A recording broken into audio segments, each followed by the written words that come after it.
I see this all the time. Somebody gets their genetic results back and it's filled with all these like mysterious codes, A1298C, C677T, and suddenly they're anxious, they're confused, they feel like something's wrong with them, but it doesn't have to be that way. In this video, you'll learn what MTHFR really is, what those gibberish sounding names mean, and how to find out if you have it. I'm Dr. Amy Newsel, and I'm obsessed with MTHFR because I have it. Over the last 20 years, I've helped my fellow MTHFR folks through coaching, courses, my book, and also podcasts. So what exactly is MTHFR, right? It's a really foundational question, but it's really important because there's a lot of misconceptions. So MTHFR, it's just a gene. We have lots of them. They code for things like proteins or enzymes or whatever. This one codes for an enzyme, which is also called MTHFR, which is a little confusing. So when you have an MTHFR mutation or variance or polymorphism or whatever word people are using, that part doesn't matter. But when you have this issue, what you have is a simple spelling mistake in your gene that codes for the enzyme. So technically it's called a gene SNP, SNP, which stands for single nucleotide polymorphism. So it means like basically your body mixed up a letter. Not so big a deal. The MTHFR gene gives your body the instructions to make the enzyme of the same name, MTHFR enzyme. And the best way to understand enzymes, I think, is like a magic chair, right? Something sits in the magic chair and the magic chair works its magic to transform it into something better or more useful, or in this case, useful at all, right?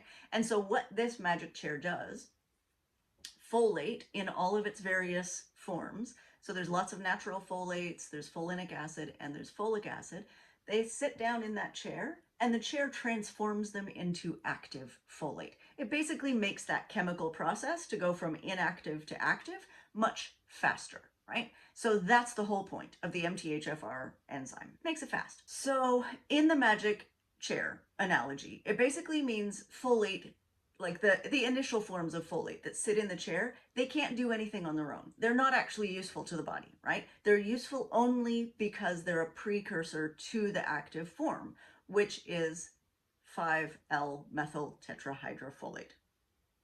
A mouthful. It's a bit of a mouthful. There are in this gene variants, this SNP, right? Single nucleotide polymorphism, a variety of spelling mistakes that are possible, just like with real spelling, right? So you could make a mistake with any of the letters in this gene. Most of those mistakes don't add up to anything. They don't have any consequences at all physiologically. But there are a couple that do make a difference, according to research, in terms of how well the enzyme works, right? Is the magic chair able to do its magic in a quick time, or is it less able to do its magic? Now, the magic chair, the MTHFR, always works, right? No matter what mutation you have, it always works, or you'd be dead. If yours doesn't work at all, you're not living. That's how it goes, right? So yours works.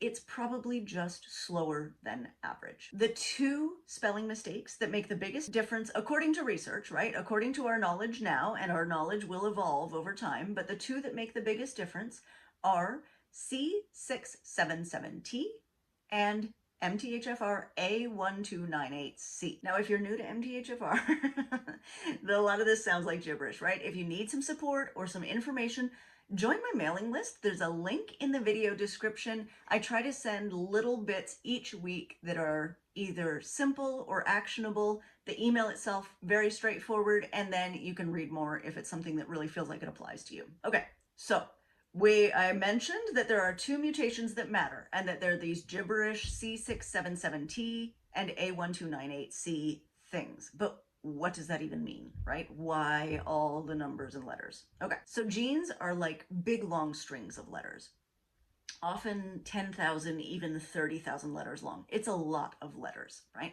I actually don't know how many letters are in the MTHFR gene. I don't think it's that big, but I mean, they're big, long, like genetic words, right?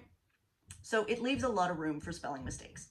And there are hundreds, if not thousands, of possible spelling mistakes, right? Because some of these spelling mistakes impact health, researchers had to have a way to classify the spelling mistakes, right? So that they can compare the same thing to the same thing. So it's not just like there is a spelling mistake in the MTHFR gene, because that could mean one of 1,000 things.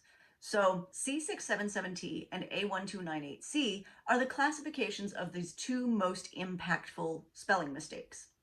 The number 677 or 1298 is actually just the location in a string of letters, right? So it's obviously more than 1298 letters long, but right, it's the number of the letter that's impacted. The first letter, for example, the C in C677T, is what is supposed to be there in a wild type or normal gene, right?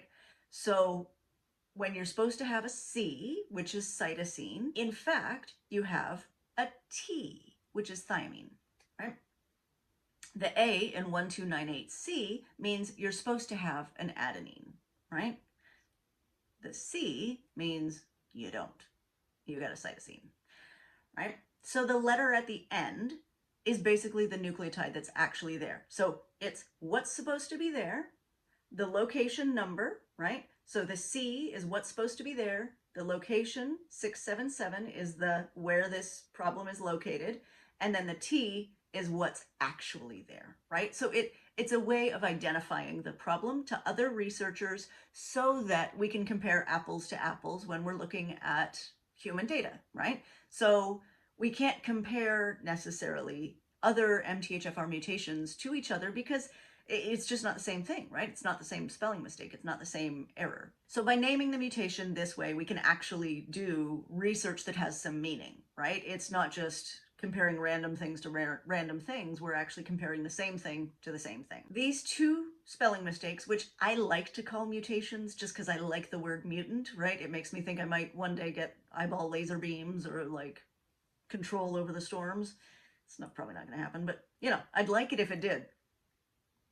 So they're really nothing as serious as a mutation, right? A mutation is a bigger event. This is just a spelling mistake, which is very anticlimactic and sounds, you know, nothing like eyeball laser beams. So these two spelling mistakes do happen to have an impact on how well the enzyme functions, where most of the spelling mistakes possible really don't, right? So that's why we do research on these two. And again, to be clear, the enzyme still works. It just works less efficiently and more slowly. So now you know what MTHFR is, you know what the words around it mean, but how do you know if you have it, right?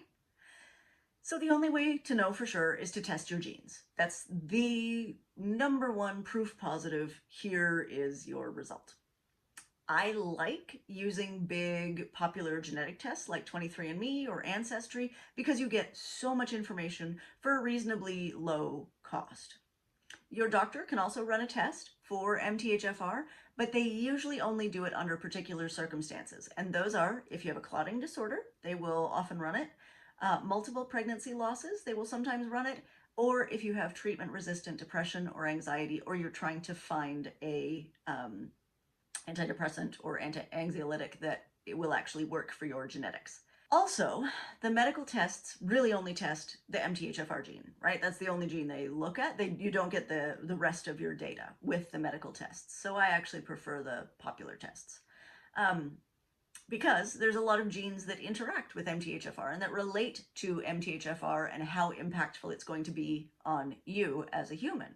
So also, unless your insurance will pay for the medical testing, it actually is cheaper usually to do it through the common tests. If you've already done your gene tests on 23andMe or Ancestry, it's actually not easy to find the data on those platforms because they don't encourage that type of reporting. But you can download your data, your raw data, and if you just Google it, there's lots of instructions on how to do that. Download your raw data and then upload it into a secondary processor, like something simple like the methylation panel on geneticgenie.org. I love because it gives MTHFR, it's very simple to read, but it also gives, I don't know, maybe 15 or 20 other genes that are related to the functioning of MTHFR. So I would highly recommend that. It's very simple, it's very easy. I hope this has helped to increase your understanding. Again, if you're just getting started on your MTHFR journey, highly recommend you sign up for the mailing list. It's just simple little tidbits of what you can do, what might be helpful, little teeny knowledge bits. And it's usually actionable, right? There's an action step that you can take that will help you in your MTHFR journey long term. Thank you for being here.